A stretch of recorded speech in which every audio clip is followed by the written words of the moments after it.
شعور موجود في شرايين القلب منذ أول السنين، يكبر بزيادة العمر وبذكرى الحنين. فالحب في القلب كبيت يتعدد فيه دروب العاشقين، يوجد من يحزن ومن يفرح ومن يتبدل مشاعره بطول ليل السهرين.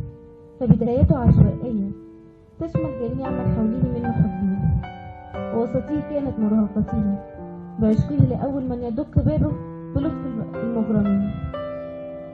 من أيسره يحمل عذابا ودموعا وأنين. مساء الخير على كل مستمعين راديو الحياة، معاكم منى جمال في حلقة جديدة من برنامج لحن الحروف. حلقتنا النهاردة مختلفة تماما لأسباب كتير. أولها إن إيمان للأسف مش هتكون معانا النهاردة، وعايزة أقول لها ألف سلامة، وإوعي تفتكري إني زعلانة إنك مش موجودة معانا، بالعكس أنا مبسوطة جدا بغيابك، لأنه تثبت إن النهاردة هيكون معانا 2 مذيعين جامدين جدا هيضيفوا لبرنامجنا أكيد حاجات كتير. وأعتقد إن بعد الحلقة دي النهاردة يا إيمان ممكن نستغنى عن خاتمتك خالص. أحب أقدم لكم أول مذيع هينور أول ساعة من برنامجنا النهاردة، أحمد خورشيد. إزيك يا أحمد؟ الحمد لله. مساء الخير على مستمعي راديو حلو. ما انكرش اللي فيه خوف ان انا اول مره اطلع على الراديو واتكلم وكده، بس تجربه حلوه يعني. واقول الف سلامه للايمان، وشكرا ان انت تعبتي وعرفتي وخليتيني اخش ان انا اتكلم على الراديو هنا وبس. واضح يا ايمان ان انت غاليه علينا قوي، كل الناس عايزينك تتعبي وعلى الاقل من مهلك، يعني احنا مش عايزين نتعبك، اهم حاجه عندنا راحتك. يعني انت ما تعرفيش ان انت نور عينينا ولا ايه؟ اهم حاجه ان هي تاخد ادويتها وتدنها نايمه كده وتخلي بالها من نفسها وتمنينا بالسلامه، بس على الاقل من مهلك براحتك. بالراحه خالص، ما حدش بيجري وراك يا ماما. بيني وبينك عجبني الموضوع يعني. ايوه. نركن ايمان شويه بقى وندخل في موضوع حلقتنا النهارده هنتكلم عن مراحل الحب من الطفوله لحد سن الرشد. ايه اخبار الحب معاكي يا ابو حميد؟ الحب بالنسبه لي بيتقسم لثلاث حاجات او 3 مراحل. المرحله الاولى مرحله الطفوله. مرحله الطفوله اللي الانسان كل واحد منا مولود ربنا حاطط فيه غريزه الحب، تبقى غريزه كده من عند ربنا سبحان الله. فهي بتبقى عباره عن دايره صغيره. الدايره دي اولها بيبقى حب الاب والام، دي اول حاجه بتحتوي عليها في الحب. بعدها الدايره بتوسع بعد كده بتبقى الاسره، بعد كده بتبقى العيله، بعد كده بيبقى الصديق او الجار او صاحبتك او صاحبك اللي في الشارع بتلعب معاهم، صحابك اللي في المدرسه.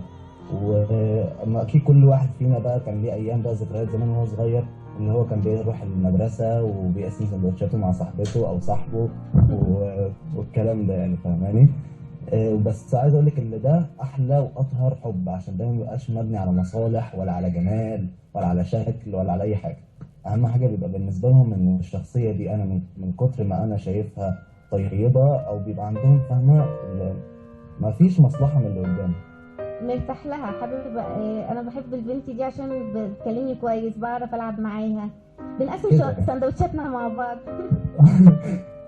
بس وفي بقى موقف طرف يعني، او موقف انا بفتكره كويس قوي. واحد قريبي كان بيبقى هو رايح المدرسه او الحضانه بتاعته وهو صغير، كان في بنت بتحبه يعني، هو زي ما هو بيقول هي كانت بتحبه وكده.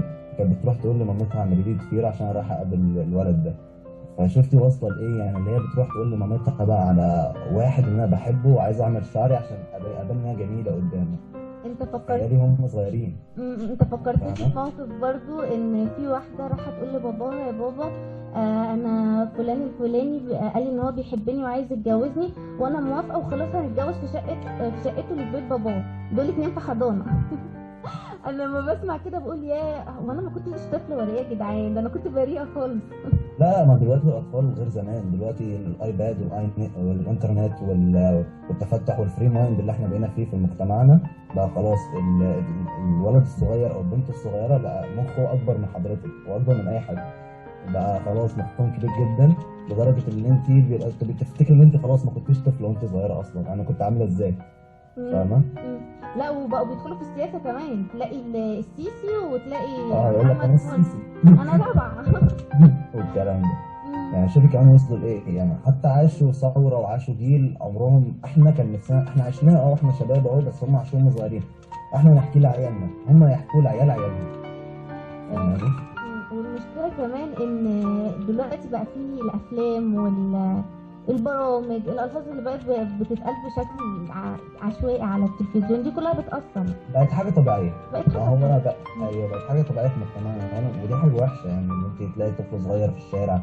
وبيني وبينك برضو التربيه والاسره والبيت اللي طالع منه الولد على حسب ما هو بيتعامل معاه، على حسب ما هتلاقي شخصيته. طبيعي، وان البيئة اللي هو عايش فيها وكمان المجتمع وظروف المجتمع بتحكم اه عليه في طبعا. اسلوبه وتربيته. دلوقتي ما بقيناش بنستغرب اصلا ان احنا نشوف طفل صغير يجي يقول لك انا بحب واحده معايا في الحضانه، بحب واحده معايا في المدرسه.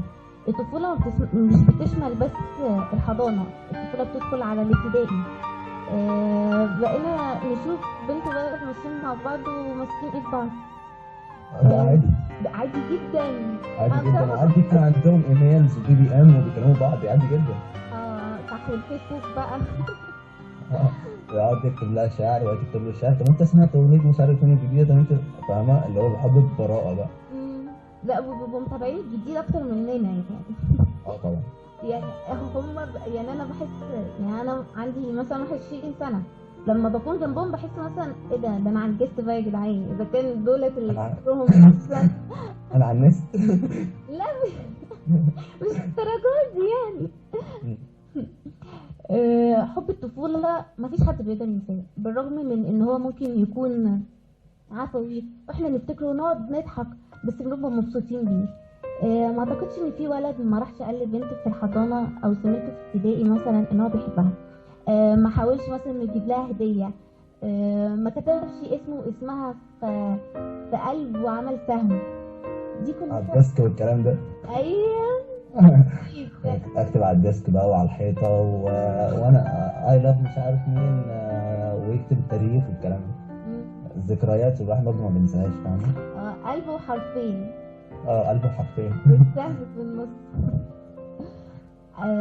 ذكريات ما فيش حد فينا بيقدر ينساها مهما كبر، مهما مرت عليه، مهما حب ومهما مر بعلاقات كتيرة في حياته. بيفضل أول حب طفولته ده أكتر حاجة ممتعة وبتضحكه وبتفرحه في نفس الوقت. زي ما سمعنا من أحمد عن أول مرحلة في الحب، وهي مرحلة الطفولة اللي الحب بيكون فيها بالفطرة. مستنياكم تبعتوا لنا مواقفكم وذكرياتكم عن حب الطفولة عن طريق صفحتنا على الفيسبوك www.facebook.com/radioحلم FM، على البوست المخصص للبرنامج اللي انا منزلاه باسمه منيت عرفة. هنطلع اول فاصل في حلقتنا النهارده ونرجع نكمل سهرتنا. استنونا.